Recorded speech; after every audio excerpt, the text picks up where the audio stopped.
You're listening to the Cycling Podcast in association with Rapha. Rapha exists to improve your ride with the finest kit, inspiring stories and vibrant clubhouses across the globe. Hello, my name's Richard Moore. I'm at Paris-Nice. It's the morning of the final stage, and in a moment or two I will be joined by French journalist François Thomazeau. François and I will discuss all the action so far in what's been a cracking week's racing, and later we'll reconvene to analyse the final stage. François has actually been here the whole race. I've been here for half of it, and as I say, it's been a belter so far. We'll get on to that. We'll hear from stage winners Sam Bennett and Richie Porte, Nicolas Portal and Joe Dombrowski. In the final part, I will be joined by Daniel Friebe to preview the first of the monuments, Milan-San Remo.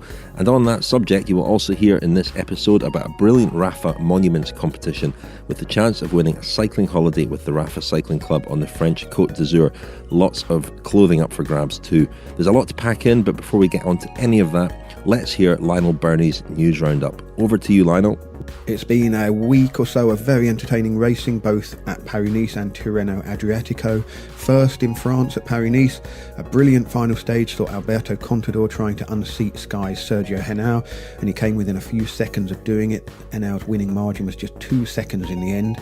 Ireland's Daniel Martin was third, and his Quick-Step Floors teammate Julian Alaphilippe, who had led the race for a few days after winning the uphill time trial at Montbrouille, was fifth. There was also a first World Tour sprint win for Ireland's Sam Bennett, and impressive stage victories for Simon Yates at Fayence and Richie Porte on the Col de la Coyole. David de la Cruz outsprinted Contador in Nice on Sunday, but it was Contador's final day exploits that really caught the eye. He attacked well out from the finish and put Henao and the Sky team on the back foot, but the Colombian held firm just about to secure Team Sky's fifth win at Paris-Nice in 6 years. Equally entertaining racing over at Tirreno-Adriatico in Italy. BMC Racing won the opening team time trial, a discipline that they're really making their own, or they have done in the last couple of seasons. Team Sky finished only 18th of 22 teams after Gianni Moscon's wheel broke dramatically, and that dashed Geraint Thomas's overall chances of victory, although the Welshman did win the second stage. Peter Sagan won twice, including a very impressive win over a host of top climbers. Fernando Gaviria won a sprint stage to suggest that his form is good ahead of Milan-San Remo. Rowan Dennis won the final time trial, but as at Paris-Nice, overall victory went to a Colombian. It was Nairo Quintana, who is building up to the Giro d'Italia, who won the toughest stage and finished on the top step of the podium ahead of Dennis and Thibaut Pinot. Adam Yates, who'd been lying second overall, abandoned during stage 5, apparently with illness, and Fabio Aru also pulled out of the race after climbing badly on the big stage. The other incident at Tirreno-Adriatico, you've almost certainly seen this on social media, the incident where Peter Sagan is forced to ride up onto the pavement to avoid a pedestrian and her dog as they're crossing a pedestrian crossing during the time trial on the final day. The Women's World Tours continued with the Ronde van Drenthe in the Netherlands, and there was a brilliant win there for the world champion Amelie Dideriksen ahead of Elena Cecchini and Lucinda Brand. There was also a very good 8th place for Alice Barnes, who was in the same group as Marianne Vos. Off the bike, it's been another tough week for British Cycling and Team Sky. British Cycling have a new CEO with the appointment of Julie Harrington from the FA, that's the Football Association. But the report into the culture of British Cycling was leaked to one of the newspapers, and it didn't make good reading for the organisation's hierarchy. Jess Varnish has called for the whole board to resign. That story still has plenty to run, I suspect. As does the Team Sky story, which is rumbling on. There have been reports that the World Anti-Doping Agency is considering a ban on the corticosteroid that Bradley Wiggins was issued with a TUE ahead of the 2011-2012 Tour de France and the 2013 Giro. Meanwhile, Dave Brailsford says he will not resign from Team Sky. One of the best riders of her generation, Joanna Rousel-Shand, has announced her retirement at the age of 28, won a host of medals on the track, twice a Team Pursuit Olympic champion, both at London in 2012 and Rio in 2016, multiple European Team Pursuit champion and National Team Pursuit champion. Also Commonwealth Games Individual Pursuit Champion, World Individual Pursuit Champion in 2014, and several World Team Pursuit titles. Really the stalwart really of that Team Pursuit squad. You know, she came into it right at the start when the Team Pursuit was added to the World Championship and Olympic schedule in around 2007-2008, and has really driven the Great Britain team to a generation's worth of success. So at the relatively young age of 28, that's a big loss to British cycling. Certainly to their track programme. Anyway, in the final part of this week's podcast, Richard will be joined by Daniel to preview Milan-San Remo, which is on at the weekend, and you can hear details of Rafa's Monuments competition. I don't want to spoil the surprise by saying what's on offer or how you can win, but Richard, my guess is 6 hours, 51 minutes, 14 seconds, and we'll see how close I get. François Thomazeau, hello. Hi there. We're speaking on the morning of the final stage of Paris. It's been an eventful race, hasn't it? From the inclement weather up in the north, and it's a race to the sun, and it's lived up to that promise this year, hasn't it? Yeah, in terms of the weather, it's been really ideal for the organisers, because the legend of the race to the sun, and the more you go southwards, and the better the weather is. It couldn't be truer, because a first day of nightmarish. That's what most riders said. Stage 1 and 2 were absolutely terrible, cold, windy, echelons. I mean, the kind of mini classics. And now, well, look at that. I mean, obviously, if I can convey the great, glorious sunshine we have today, it's unbelievable. And it's been really like that. The clouds disappearing when we got closer to Provence. I mean, it was exactly what the race to the sun is supposed to be. Not a surprise to find a lot of security here. I was standing with a couple of colleagues yesterday at 12 o'clock when there was an explosion. Apparently it's a daily occurrence in Nice at 12 o'clock. There's a I don't know, like we have the 1 o'clock gun in Edinburgh. The policeman reassured us yesterday that there was nothing to be alarmed about, but there's a lot of police and a lot of guns. Yeah, it's the case, in most of France these days, because we're in a state of emergency since the terror attacks in the last couple of years, and Nice is even more under scrutiny because, as you know, there was this dreadful attack on Bastille Day last year during the Tour de France, and actually the attack took place like 100 meters away from here on Promenade des Anglais. They even moved the finish line. I mean, the finish line traditionally has always been there by the seafront, and they've moved it like 200 meters closer to town, so that it's easier, to kind of lock within barriers and make sure the security is. So, it's you got this kind of leisurely feeling of a cycling race in the beginning of spring or something, and in the same time you can feel the tension. But unfortunately, this is the sort of things you might be spotting but in France we grew accustomed to it now for the past couple of years. So, yeah, it's a little bit of a shame, but that's the way it is.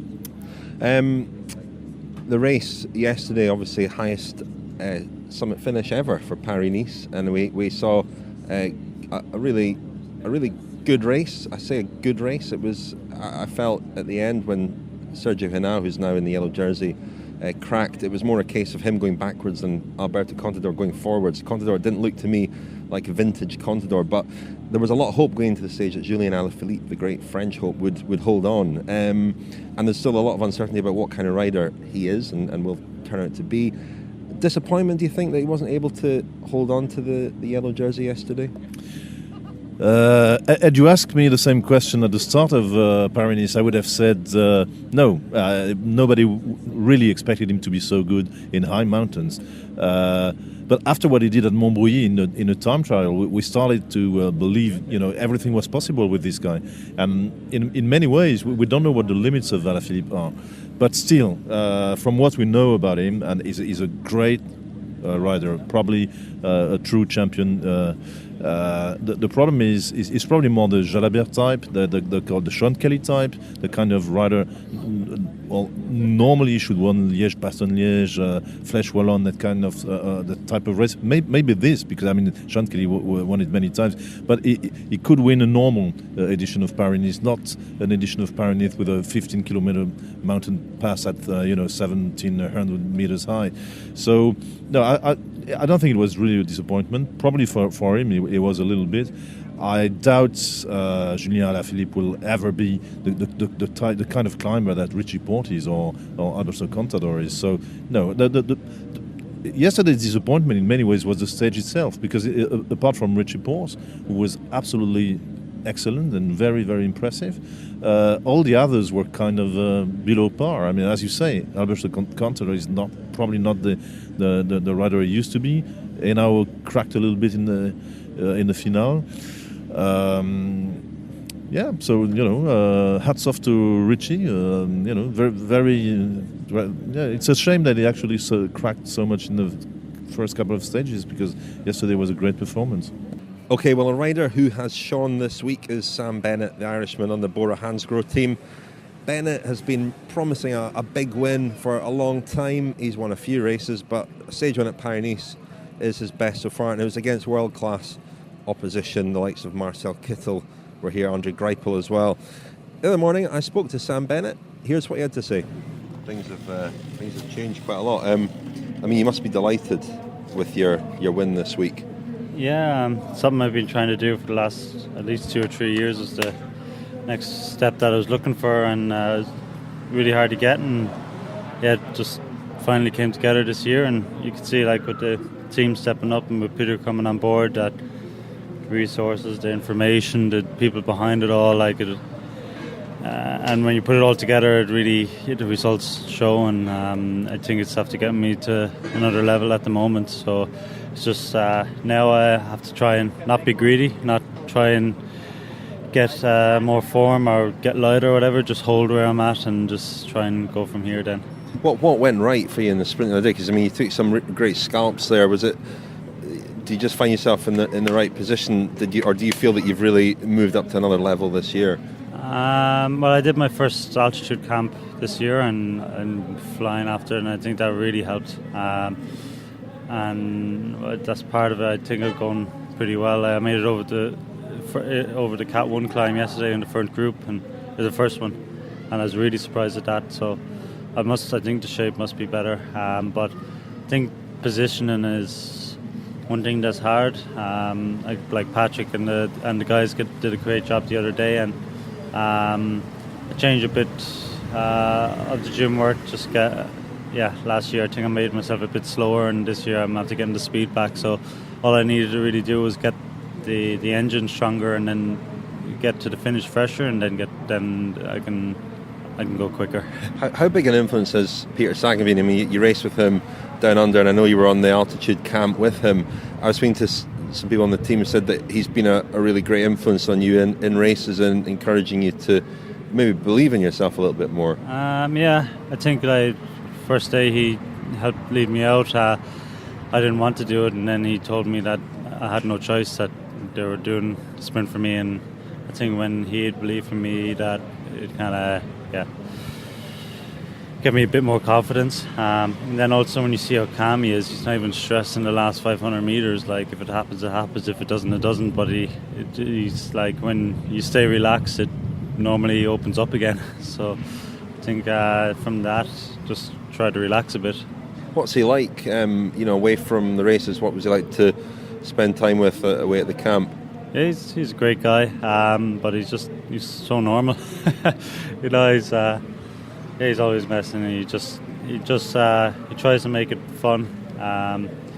He's all about having fun on the bike and stuff, and never making it too serious or too stressful.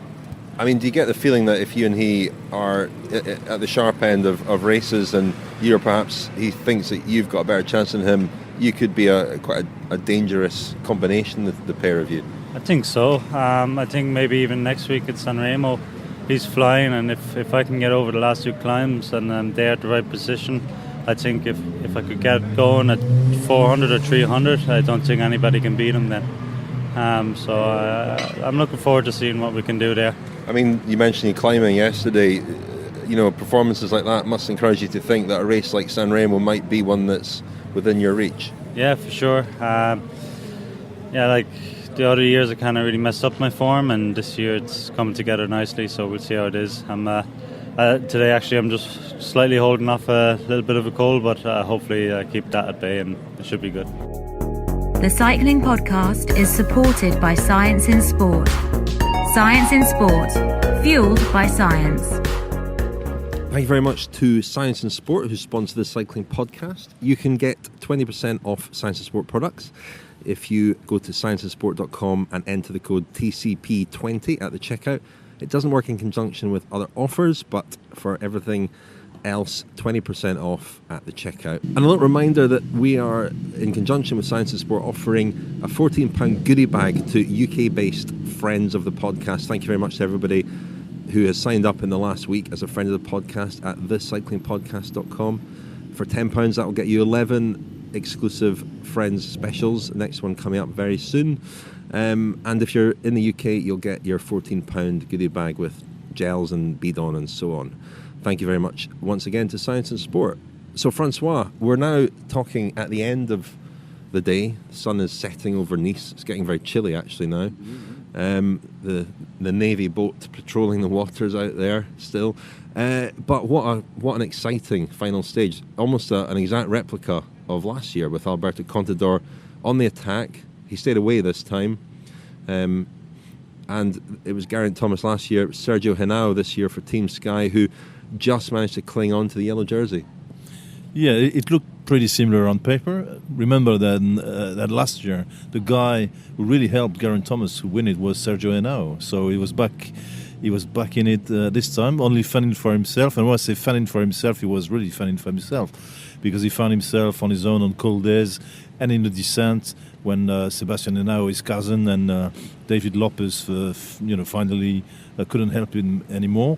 So everybody's going to talk about Alberto Contador again, because obviously El Pistolero was back and attacking, swashbuckling and everything, and it was the more exciting as we were all with our little calculators trying to count the seconds, because Contador took 2 seconds here and lost 4 seconds there.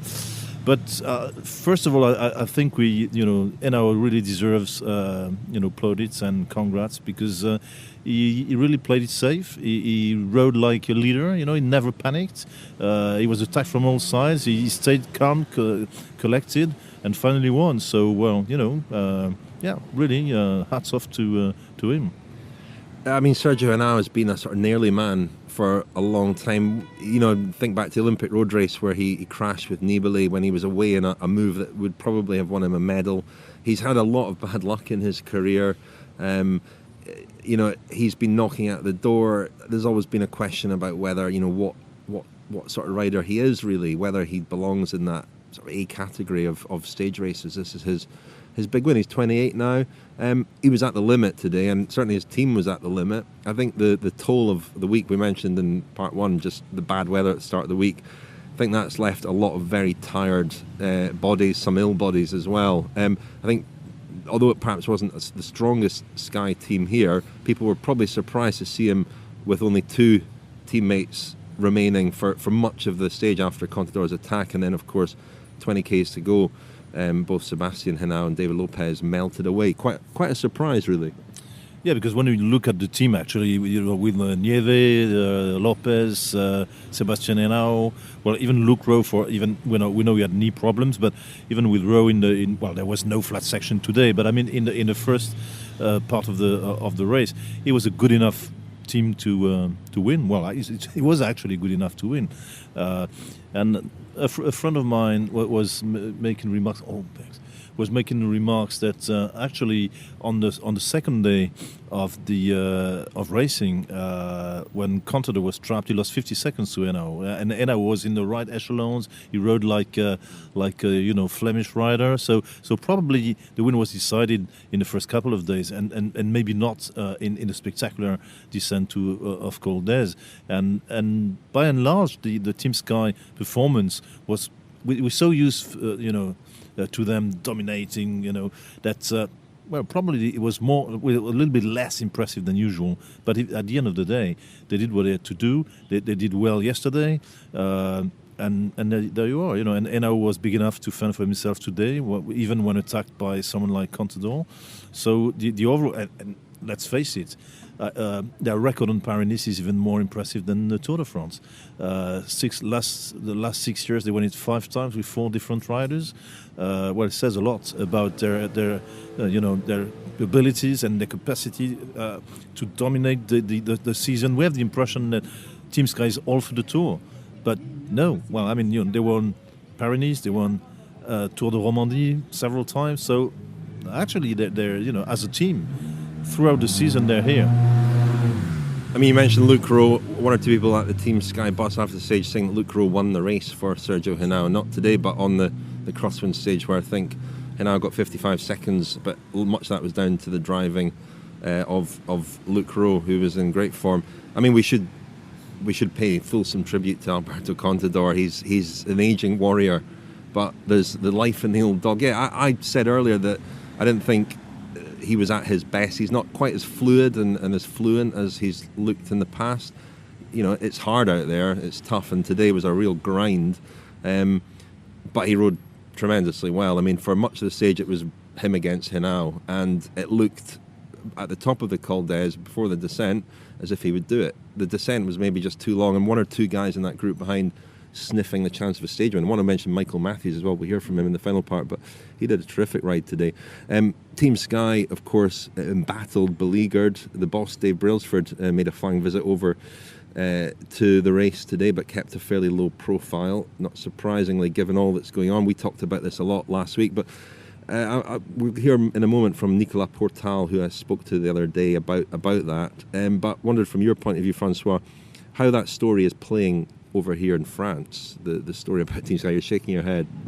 Well, it's not been played at all, almost. I mean, we had to wait for like 3 weeks or a month before it was headlines everywhere in Britain. And in France, there was a twofold page, in L'Équipe, which is the sports daily in France, and that's about it. It's from the French point of view, when you've had the Festina case and all the real big doping cases in the past.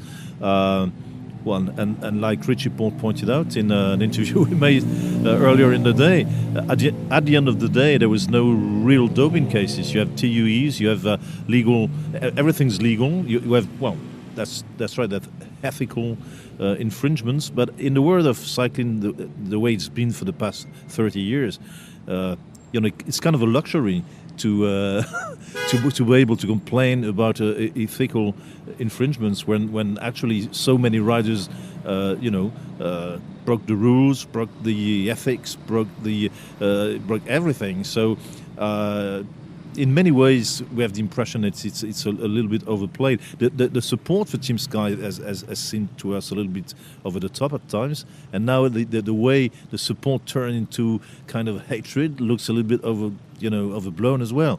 So you memorably described this affair when we did our event in Edinburgh before Christmas as cycling fans in Britain losing their virginity, I think is how you put it. It's a very good way of putting it. You also said that doping, in your view, was a legal issue, not a moral issue. Mm-hmm. I guess the problem with Team Sky in particular is they claimed the moral high ground. They've not perhaps been true to the values that they said they were going to espouse when they started out.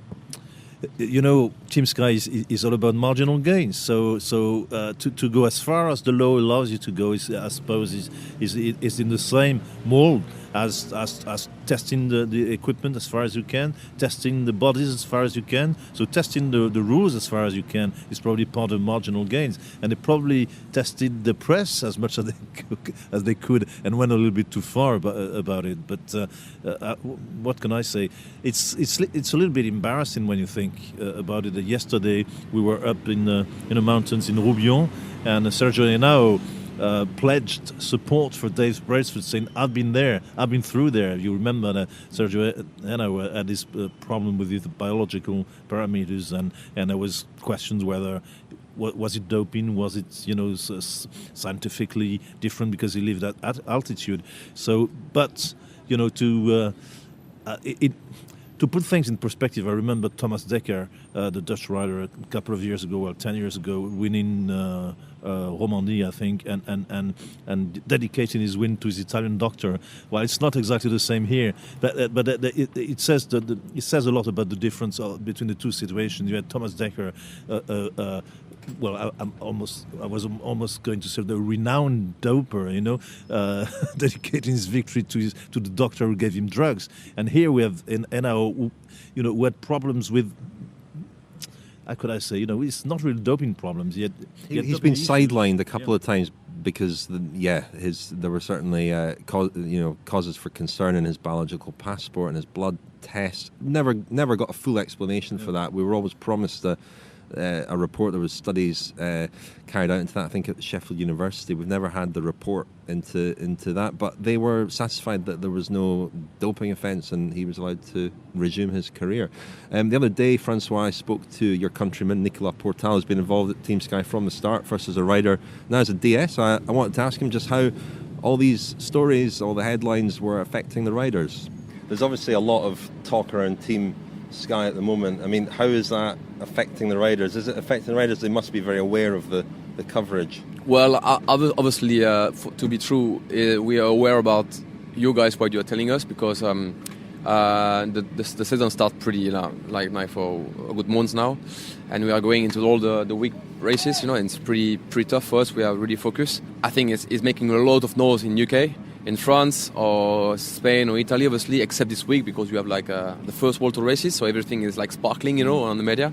It's not that much. We know there's some big issue, apparently, but for us, we don't really understand that exactly what everything is beyond this. We, for example, my case, I'm really proud of what I'm doing. I'm being also bike rider him from the beginning, so I trust my team. I trust what we are doing. Guys. I was going to say, Nico, because you've been involved from the start as a rider initially, and then as a DS. I mean, in all that time, is there anything that Dave sort of admitted that there have been certainly mistakes made, but has there been anything at all that has forced you to think that you weren't entirely happy about what was going on within the team? No, but obviously, probably for now I'm not a rider, so probably for the public, public will say, but Nico he cannot tell the truth because he's obviously employed by Sky. To be real honest, and people they know me, I just jump into the stuff because I did 1 year as a bike rider, and I really believe in how Dave is building the team, and I say, wow, that could be for me a fantastic. I could still riding my bike until now, I'm not that old. I'm quite old, but not that old. Not old, but and then I just buy in on the system, and that's just fantastic, So I'm full behind Dave. I guess he is the best manager I saw.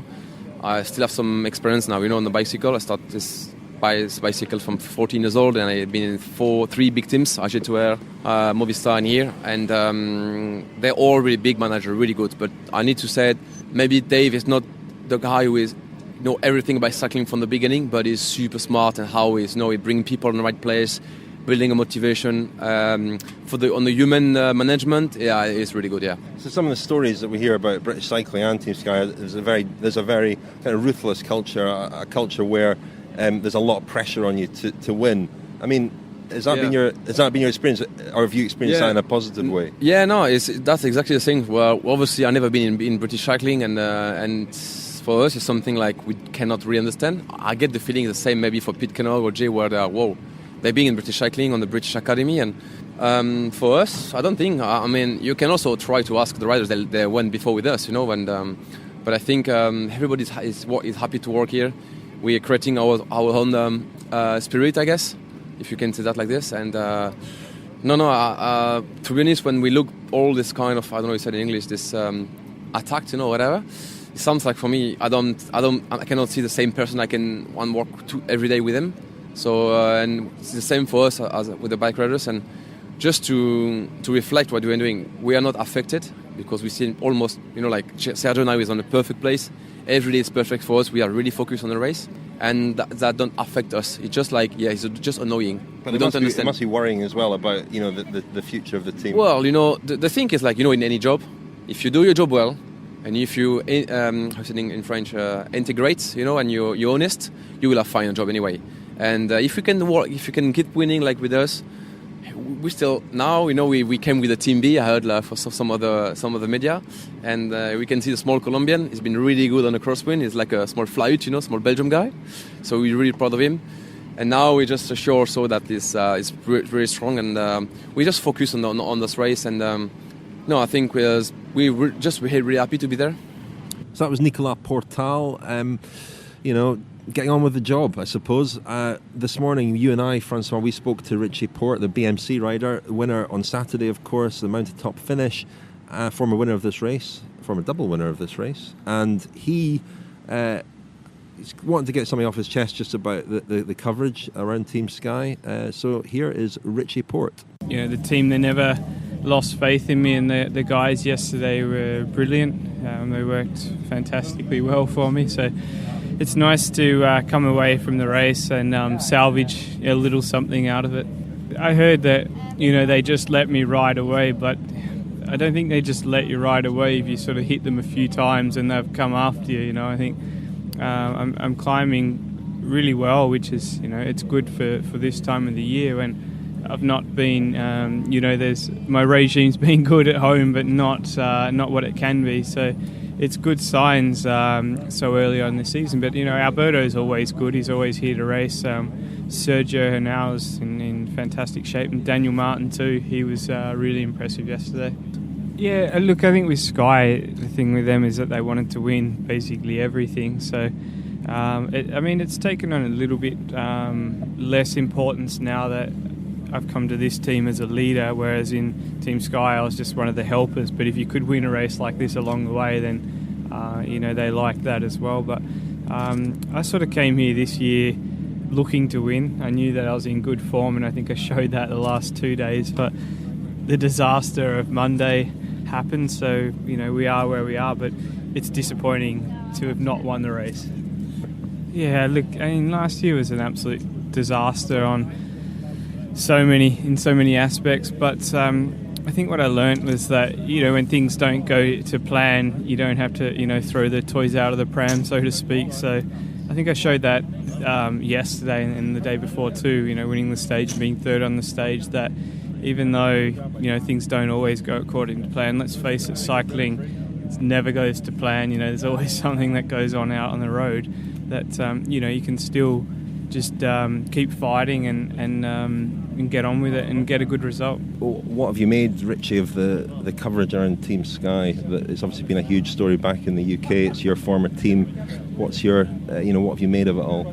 Yeah, it's from the sidelines. It's got a bit of a negative spin on it in the press, and I think it's disappointing because if Team Sky leaves the sport, that is not a good thing for the sport. And I think some journalists need to be a little bit more careful with what they write, because they're digging away at it so much, and there's really not much that's standing up. And I think I need to defend Team Sky, even though I'm not there anymore. But it's a terrific setup, and there's some absolutely brilliant people there. And at the end of the day, I don't think the riders and staff deserve some of the crap that they're going to get. And I think you come to the Tour de France and you get people there that are that hate Team Sky, and I think that's dangerous. I was spat on, I was punched in that team, and I just think that some people need to be accountable for what they're saying. And I think it's a little bit that tall poppy syndrome that they just want to cut Team Sky down. But there's some fantastic people there, and I think that what Sky's done for this sport and revolutionised it is incredible. And I think it's just a shame that a lot of people that don't know what they're talking about are sitting there on the sidelines throwing stones. Nevertheless, the question, I guess, is about the difference between what's ethical and what's legal. You must understand that is a difficult one for fans to get their head around. That something, Bradley Wiggins TUEs, for example, I know that started before you were on the team, but what are your thoughts on that? Are you and what are your thoughts on the potential abuse of the TUE system? Yeah, exactly. It's a massive grey area, and I think it certainly needs to be addressed. And I'm just a cyclist, it's quite a political thing, but I think I'd be all for them banning all that sort of thing.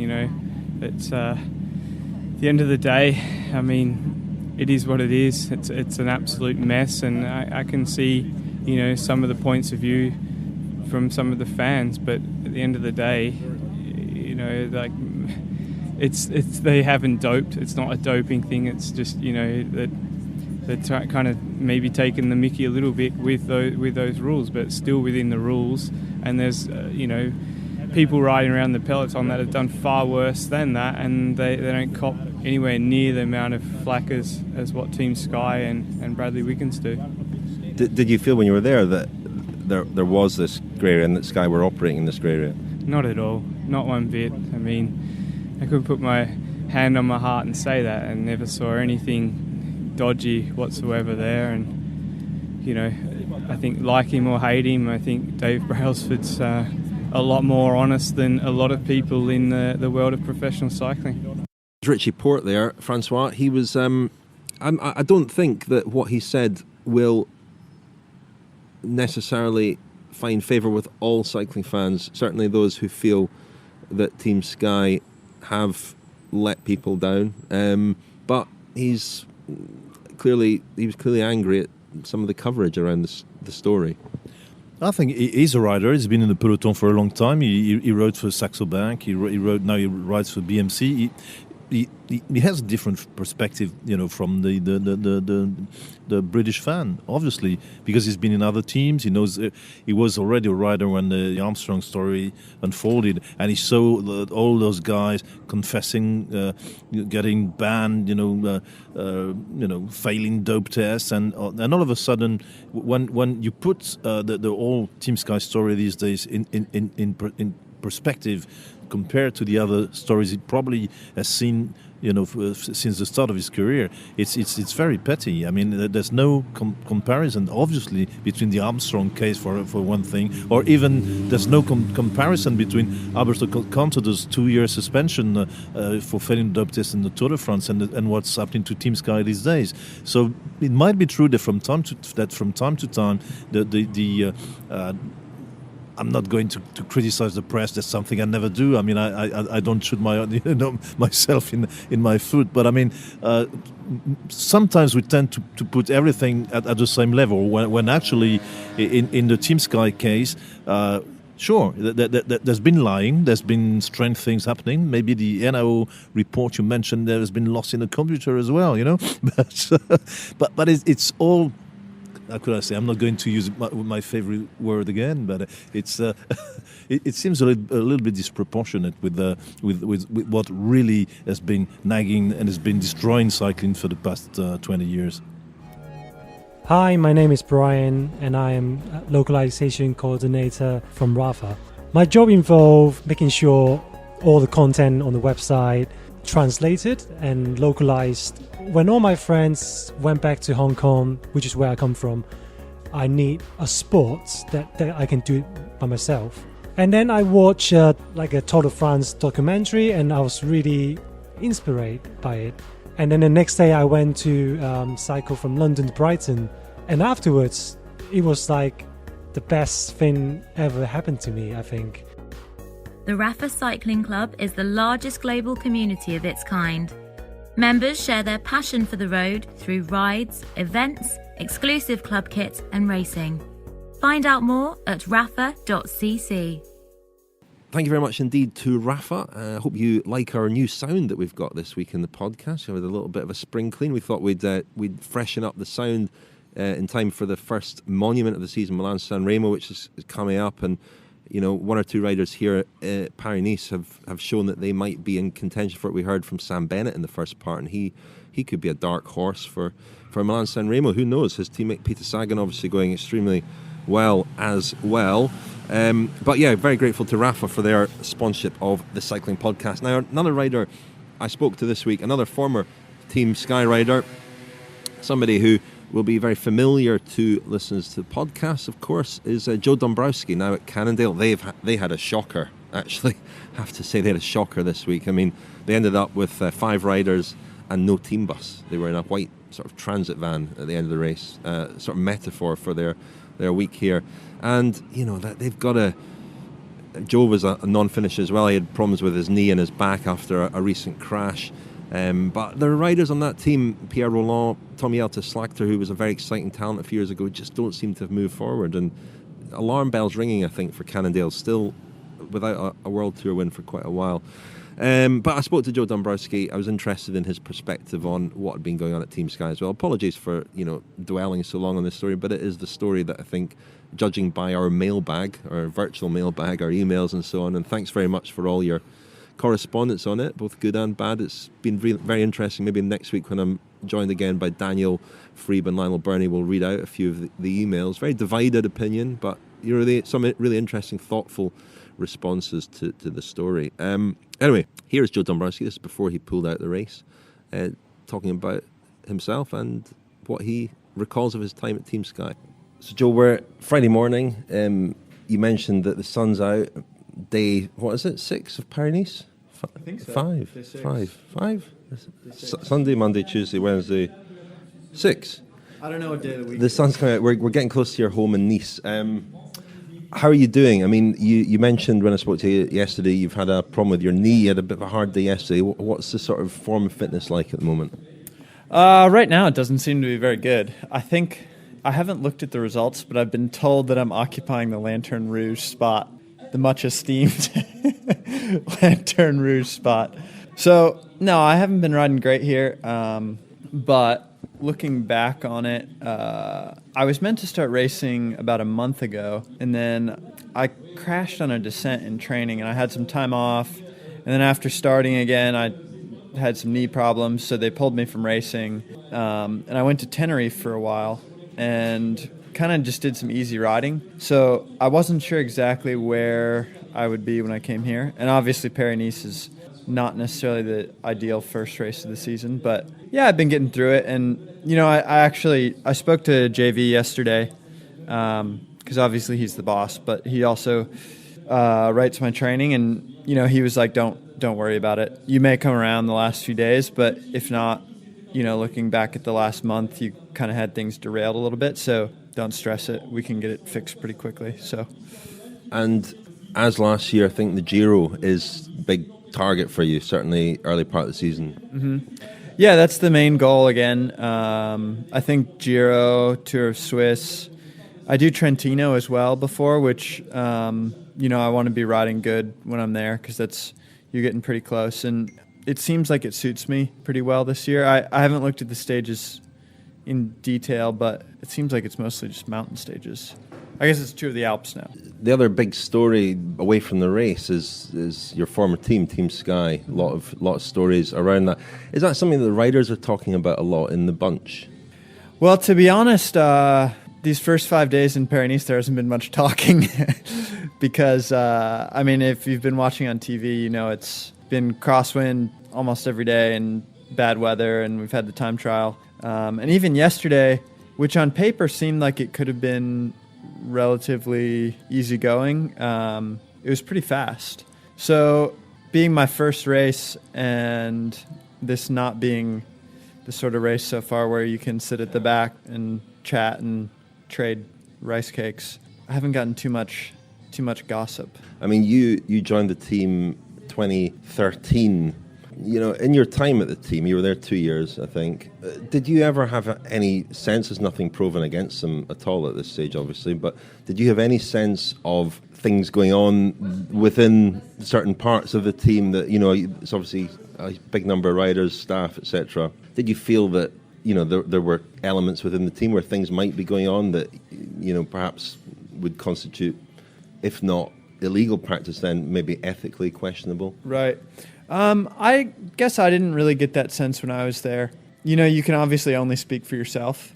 So, from what I could see, everything seemed pretty cut and dry. And I never saw anything sort of untoward. But, again, it's like you don't know what's going on that you're just not aware of. So, I mean, it's interesting. You're an interesting case because the thing that they're most famous for is the marginal gains, the attention to detail. you were a very talented, promising young rider who came into the team. Great things were expected of you. I remember, in fact, Dave Brailsford speaking at the end of 2012 about the responsibility he felt to Mrs. Dombrowski. I was actually trying to find that article recently. Yeah. That was a time when they were reassuring people that they were doing things the right way. And yet, with the problems you had physically, they didn't apply that attention to detail to you. No, it wasn't. I don't think it was handled very well. And, I don't know if that was a lack of experience and knowledge, or if it was just, not allocating, like maybe it was I don't know if it was a case of that, or if it was a case of, I'm not high on the totem pole at Sky. They're out there to win the Tour de France, and, a neopro's injury isn't top of their list. So I don't know if it was more of that, but it was mostly down to myself to get it figured out. And I think it actually took longer than what it would have, because they wanted everything to be done within the team's medical staff. But it sort of took me trying to go see specialists about it to get the problem diagnosed and fixed. So it is interesting to me. It's like, to the public, there is this very cutting edge, marginal gains sort of, I don't want to call it a facade, but when I look at it, it's like I almost feel like there's more attention to detail now in a much smaller, lower budget team that I'm at now. And that may be a combination of, like I was saying, like now you're higher on that totem pole, so to speak. So there's more attention, but I don't know. It's hard to say. But yeah, I guess in that situation, my experience there wasn't great.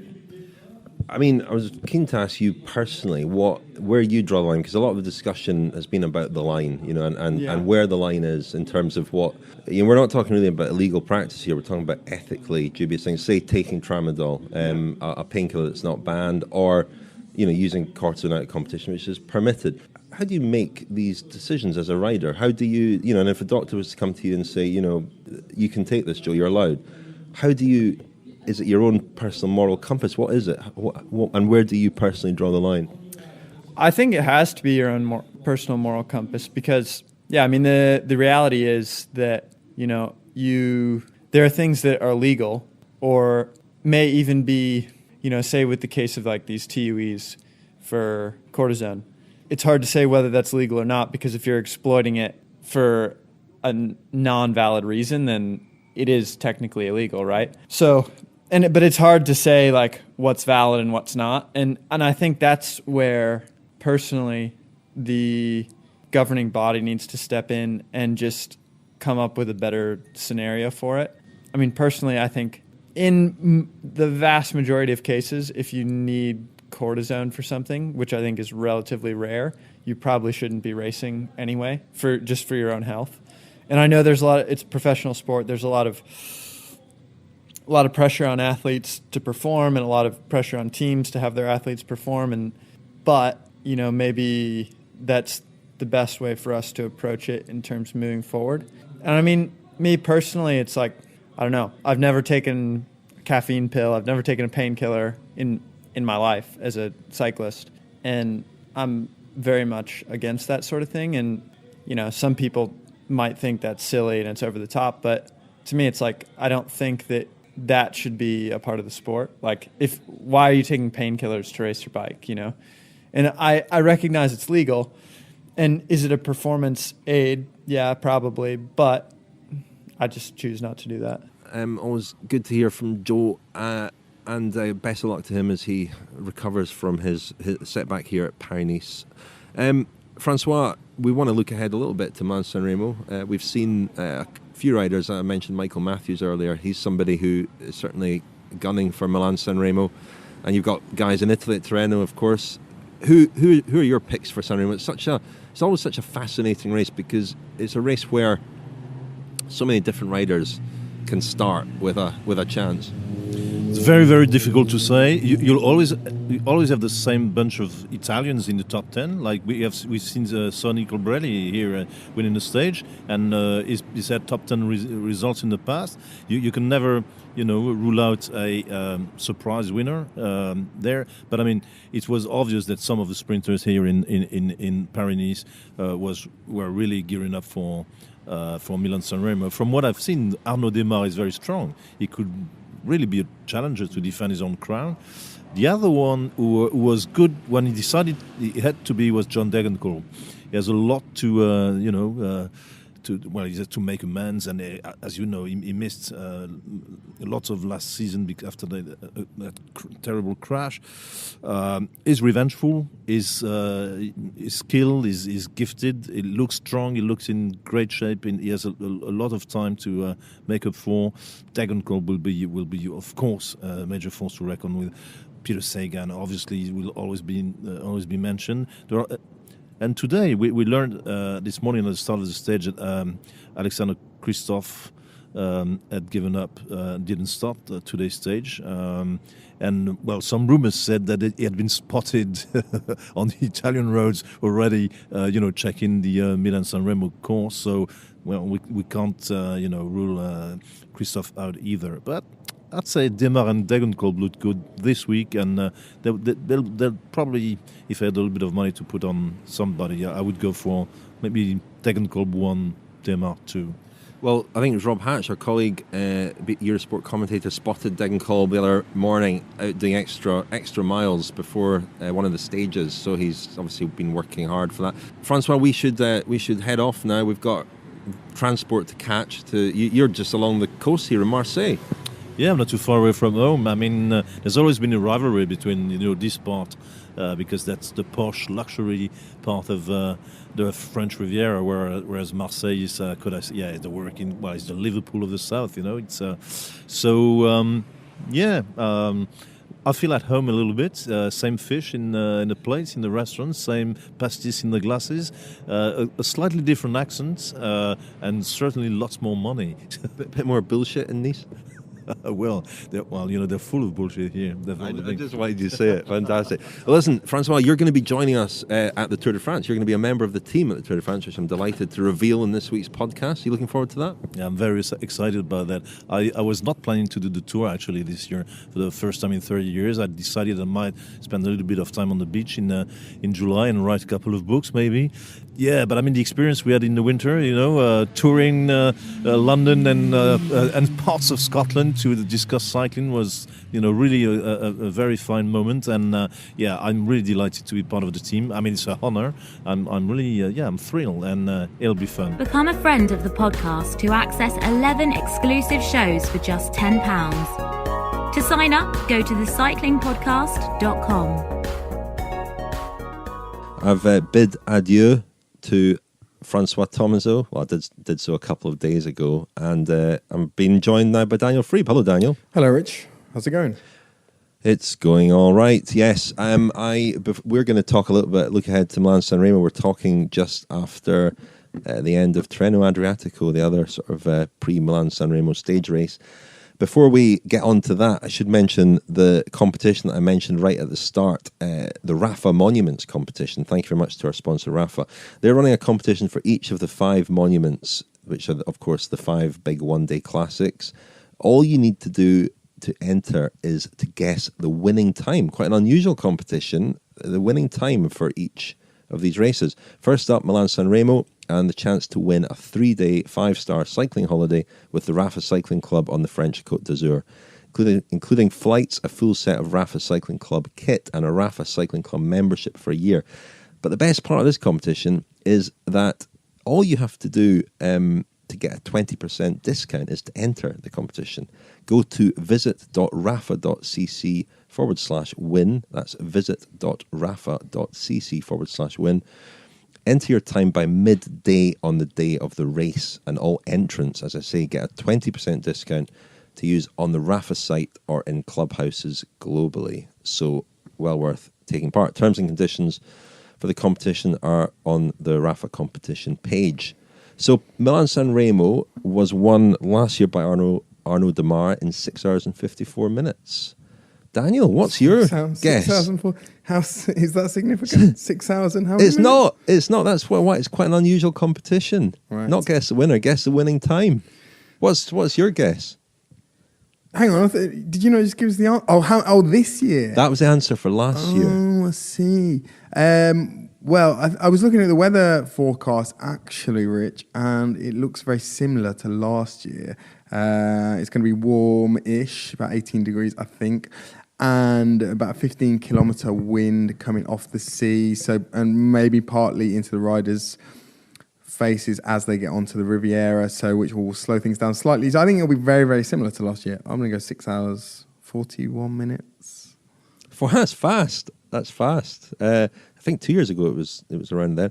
I'll go for 6 hours, 52 minutes. There we go. So completely random, but they'll be running this competition for each of the monuments, so we'll mention it again, and obviously well worth taking part for that 20% discount.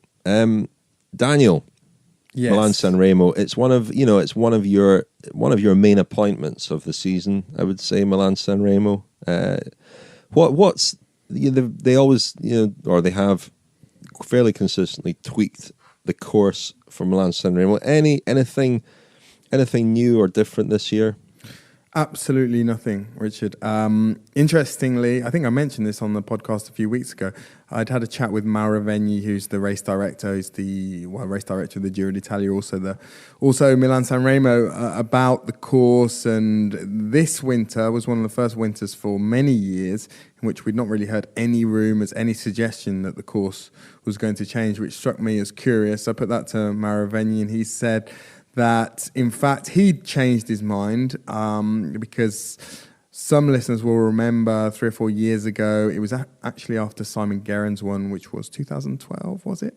Vincenzo Nibali had attacked spectacularly in the finale, as he often has. As is traditional. Yeah, and had been caught, and Vegni sort of lamented the fact that a rider of Nibali's ilk didn't seem to be able to win Milan-San Remo anymore, and he at that point seems to be lobbying for big changes. And then a couple of years later they were about to unveil the La Pompeana, the climb that has been talked about for years and years, which would have come between the Cipressa and the Poggio, a pretty difficult climb, but then landslides scuppered that plan, and it was going to finally make its debut the following year, be premiered the following year, but never was. And now Vegni says that he's sort of reconciled himself, having spoken to a lot of the riders, and a lot of the sprinters in particular.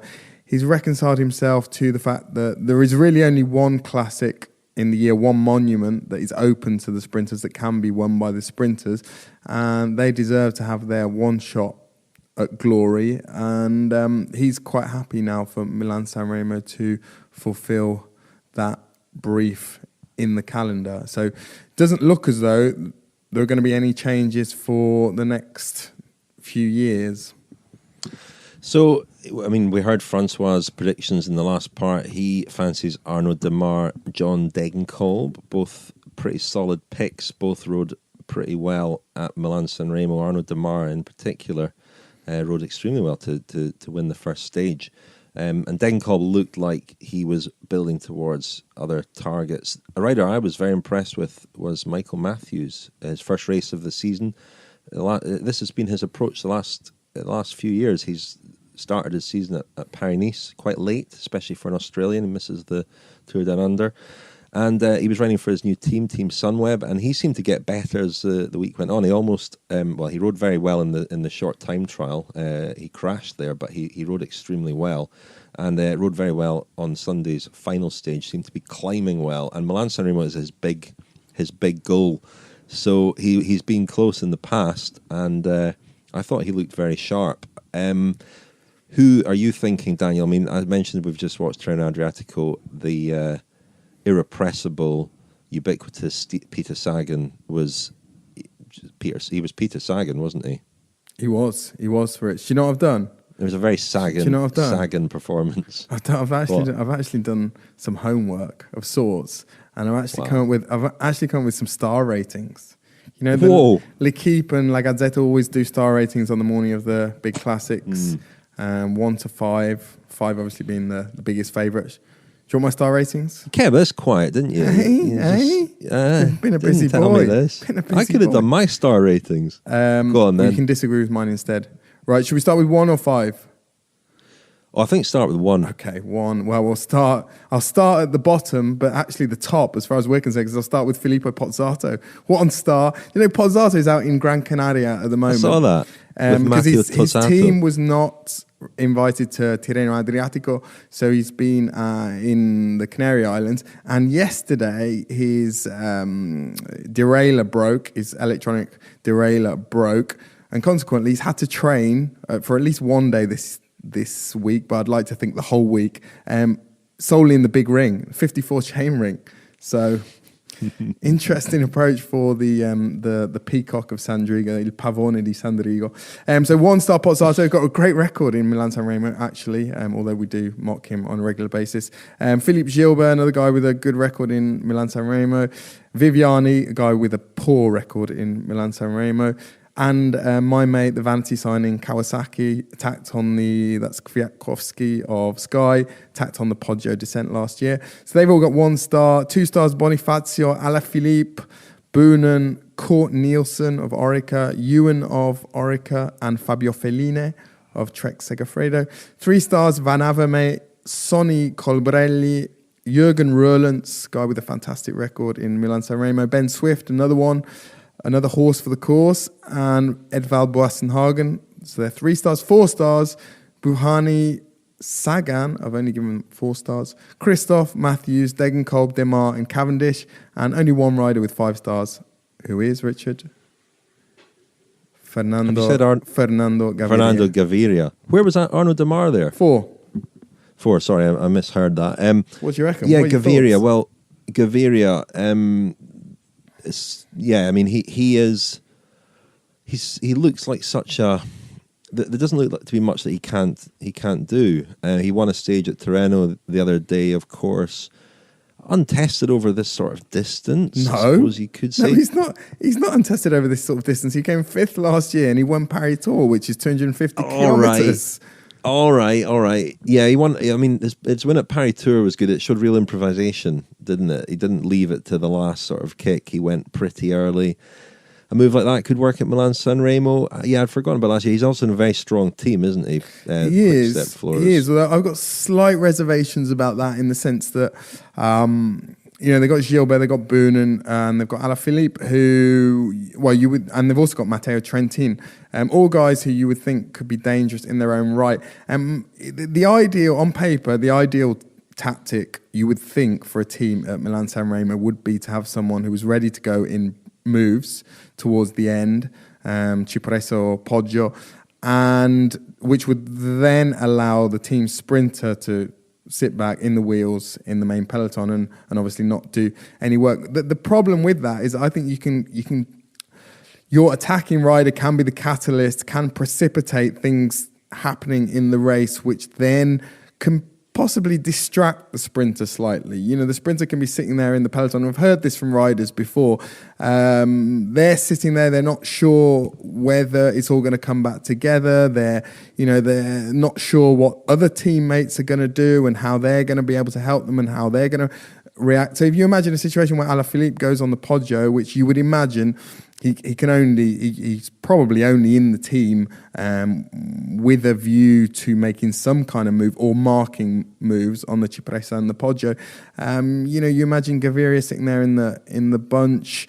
Is that going to be a slight distraction? Is it going to distract the directors sportifs? Is it?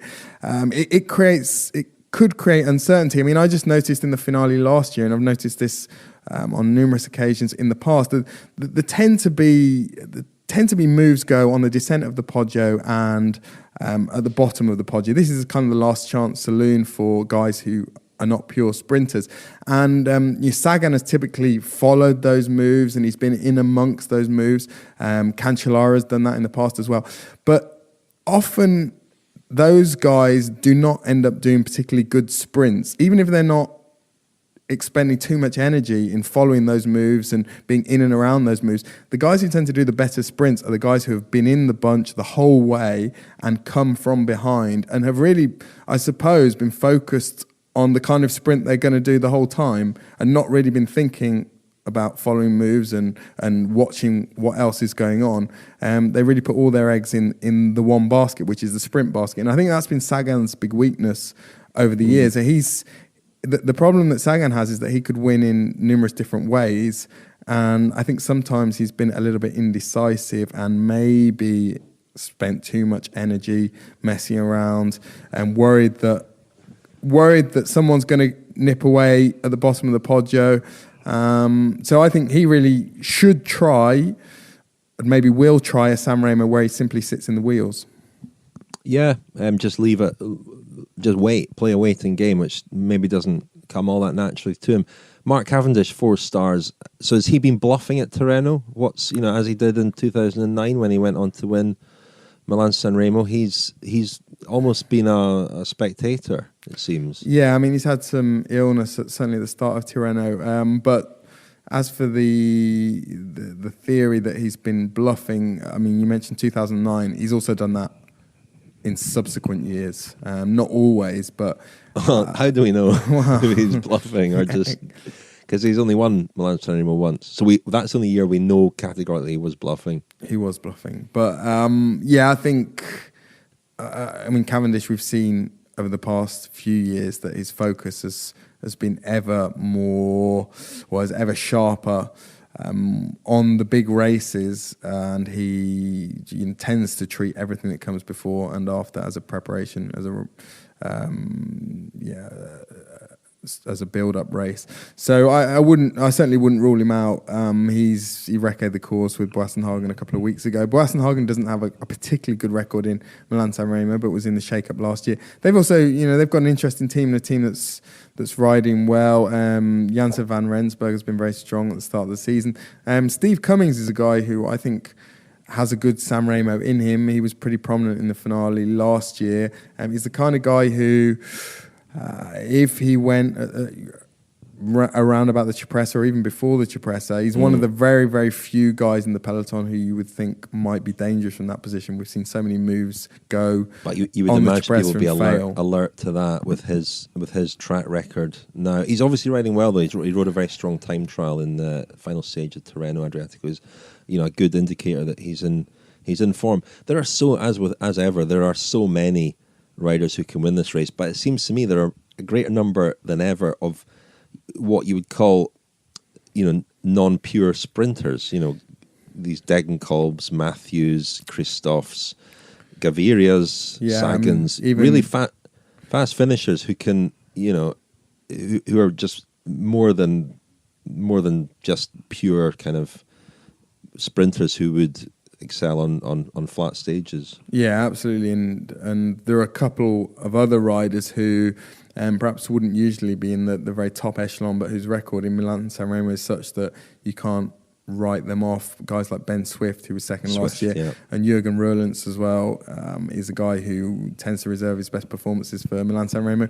And I'm really curious to see what Magnus Cort Nielsen does, because as I said a couple of weeks ago, I think he's a rider with all the attributes of a potential Milan-San Remo winner, but he's obviously not got a huge amount of experience as the young Danish Orica Scott rider.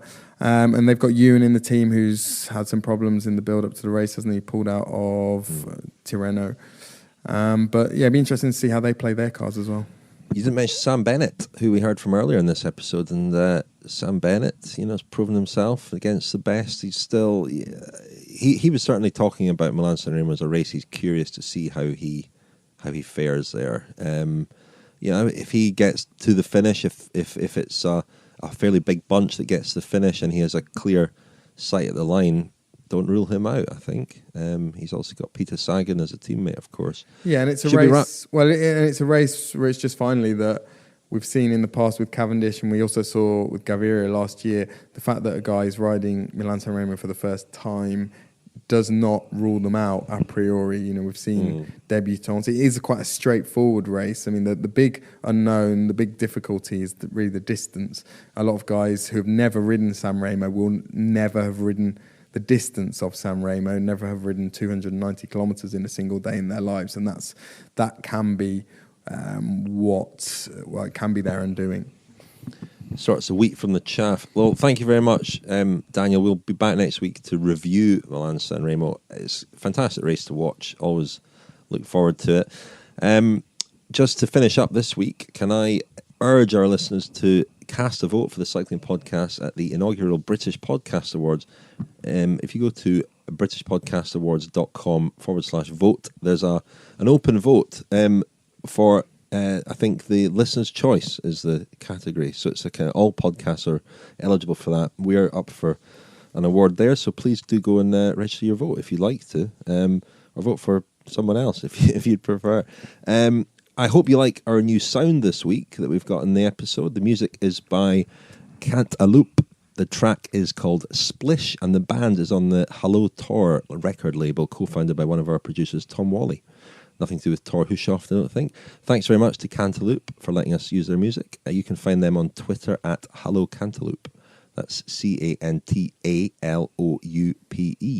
Thanks again to our sponsors, Rafa and Science and Sport, and to this week's producer, Matt Field. And thank you very much to you, Daniel. Thank you, Rich. See you next week.